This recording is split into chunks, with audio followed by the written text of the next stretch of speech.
Woodhall Spa. We've approached from the northeast down the B191, and we come across some parking areas. They were all full up. There was not a great deal of parking from what we could see anyway, but we found somewhere to park just up here, and hopefully that was okay. We weren't in anybody's way and there was no signs to say you couldn't park. And our journey started off by wandering up here. Now this here is the Woodhall Spa Trail, which is part of the Viking, it's not a trail, it's a Viking footpath. It's about 140 something odd miles in total. But this is the Woodhall Spa section, and basically it's an old disused railway, and it used to cut across the road here. So in here is a little cottage museum. We didn't go inside, unfortunately, but it was an interesting place, and there was a little memorial to the Arnhem campaign, which is Operation Market Garden. And from there we headed across this bit here, and you can see it greyed out, and it's weird because there's a gate either end, but there's a footpath running up as well, so I think it might be a private driveway as such, but there's a public footpath there. We head up here. There's a nice looking tea room here, and this is what used to be the old spa baths. Is now derelict buildings, as you'll see in the film. Hopefully it's been done up. I've got a bit of some history in the description, so check that out. Loads of information in there.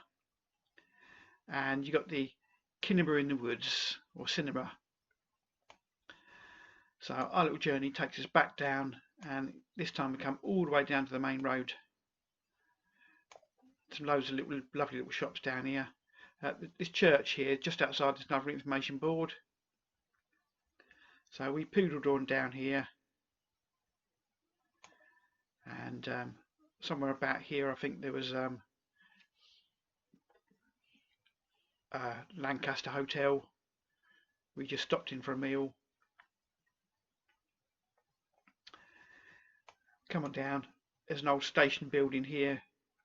Obviously the station used to run behind it, so it's a lovely looking place, clock tower and everything. And down to the centre of the crossroads, and here's the memorial to 617 Squadron. And that's the whole point of us visiting this little place. It's just somewhere I wanted to stop at. If you go further south, I don't know if we wish to see it on this map or not. Let's go to satellite view. There we are. You can see what's left of the old runway.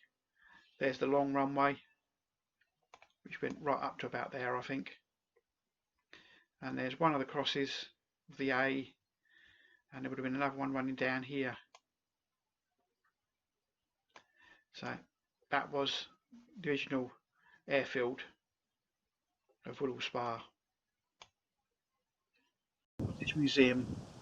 Now these seem to be responsible for all of the plaques around the village. They all seem to link back to this place. Again, sadly didn't get to go in, which seems to be the theme along all of these videos, and COVID's got a lot to answer for, to be honest. So this is the spa, or what used to be the spa, and Victoria Hotel, and it's in a bit of a rough old condition. Hopefully it looks like it might be restored. I do hope so. There seems to be an architect's sign there. I might look them up and see what they've got to say. So Cinema in the Woods, or cinema, depending on how you want to pronounce it, I suppose. 2-screen, still showing films today, and it's the only back screen projection cinema in the UK remaining. So this is where we're seeing some of these information boards just about to come up, and you can see the spa baths here and the Cinema in the Woods, and the information boards talk about this area of wood, and there was an ammunition dump which inadvertently somebody spoke about during a radio conversation, and then the Germans bombed the crap out of it because obviously he just told them there was an ammunition dump there. But it says all that on the boards. To the north of that, we didn't go up here, but there's Petwood Hotel. During the war, this was used by the officers of RAF Woodhall Spa. I don't know how much you can see and how much of the hotel is open to the public. One interesting fact I did read that there's a lot of ornaments throughout the garden, or there was a lot, not so many now because the officers used them for target practice during the war. From here we headed back down the way we come, all the way to the main road. Now the church on the corner here, or Old Church, had another information plaque outside.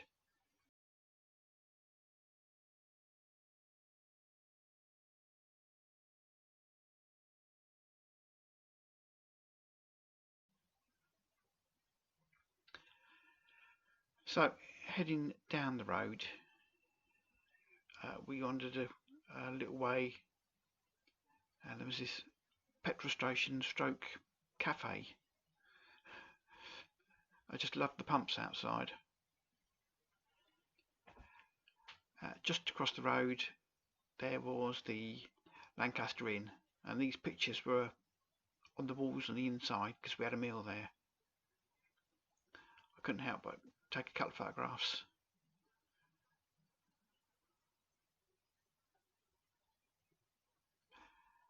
This little bit further down the road, the smallest shoe shop, it says. Come all this way, so like a shoe shop. It's got nothing in it because it's so small. And you can see how narrow it is there. You see, this used to be the old station, and like the shoe shop, they tapered because the railway line ran down the back. We're now down at the 617 Squadron Memorial. It's the site of an old bombed out hotel.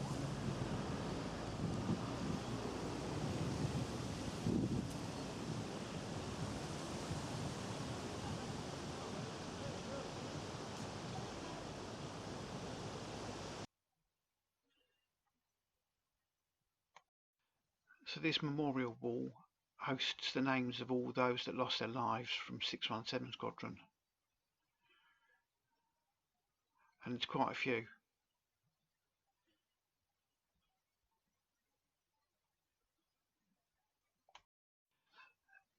In the middle are all the campaigns that 617 Squadron undertook during the war.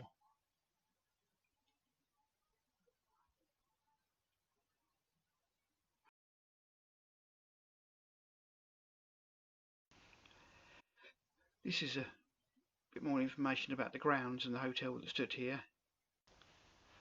There's also the monument to 617 Squadron and all the men that have lost their lives since the war.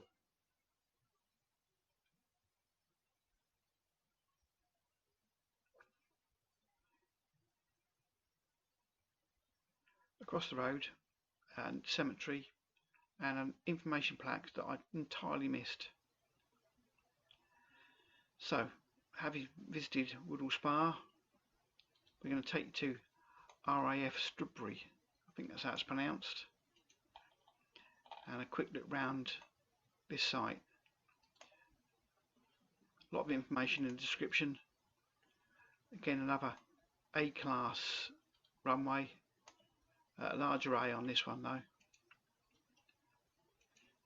This site was used by, amongst others, 619 Squadron, who formerly was at Woodhall Spa, having been replaced by 617. Plenty of information boards and a very nice and very well maintained monument as well.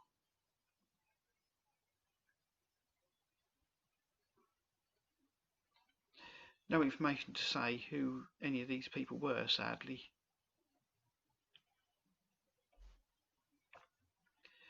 This is a little memorial, and while we were there somebody came along and watered the flowers and everything like that. And I don't know who they were, but they did a fantastic job.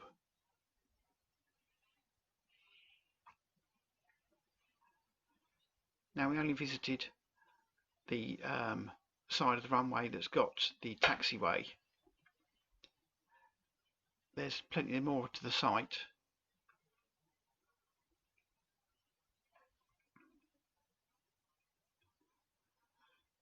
To get to the memorial, it's the little white square just marked. There we are. That's where the memorial is, and the plaques that you saw were all lined up on these buildings here. And as you can see, there was a lot of old buildings around. Some of them probably post-war time, because the runway was used by RAF until the 80s, I think. I've put some information in the description.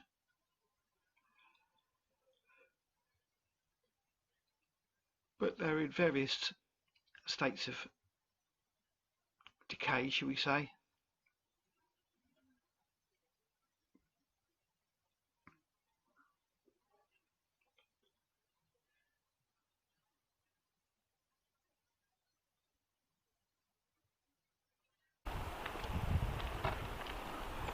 This was a boiler that looked like someone smashed the door in. Not that it would take much effort, but this looks probably 70s, maybe a little bit earlier, but relatively modern, I think.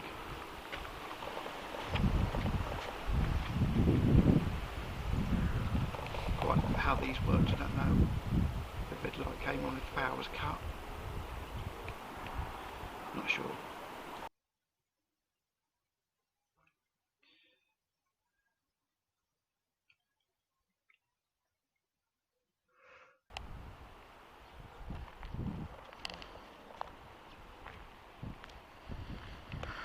A quick walk around the monument. It lists all the squadrons that are based here.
So these are just some of the sheds that are kicking about. Some Nissan type corrugated iron ones.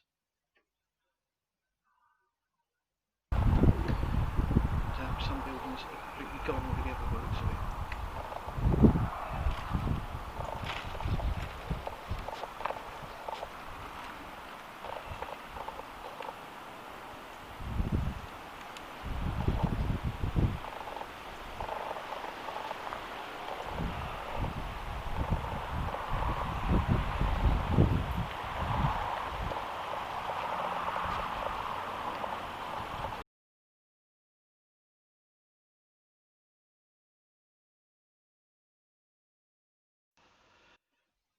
There's a few businesses here, including I think a go-kart track.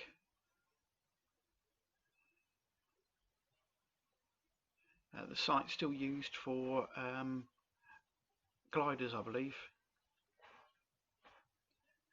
This is the taxiway that runs the length of it. We didn't go any further because there was people there, and I think the glider club was in action, although I didn't see any gliders while we were there. But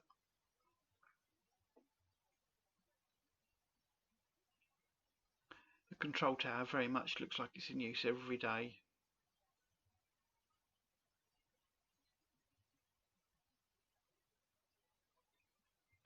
Some very large hangars over the back.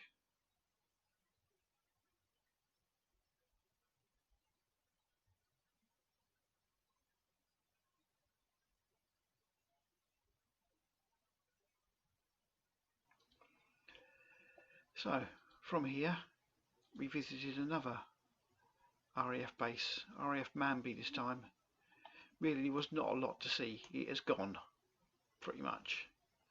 There you can just about make out the X of the old runways,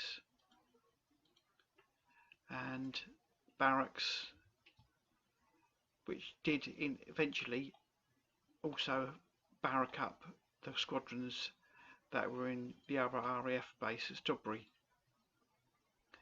Hangars are still there, although one of them's burnt down, I think. Couldn't get access to this part of the site though.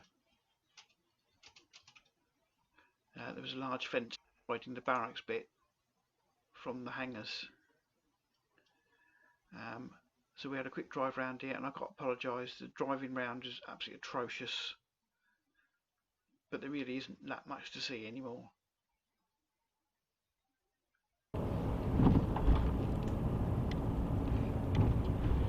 Beds and mattresses, fantastic. I did say it was atrocious.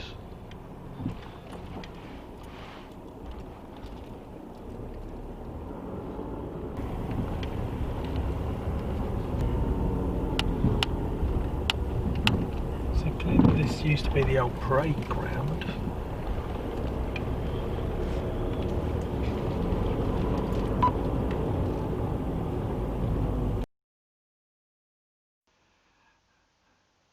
Buildings look in pretty good condition really. Some of them are used, some of them are empty. The hangars over the back, let's say one looks like it's burnt down, but they are large. So I'm going to leave you now with just a bit of footage from a previous video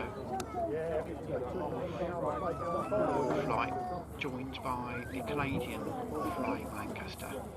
So there's only two at the moment.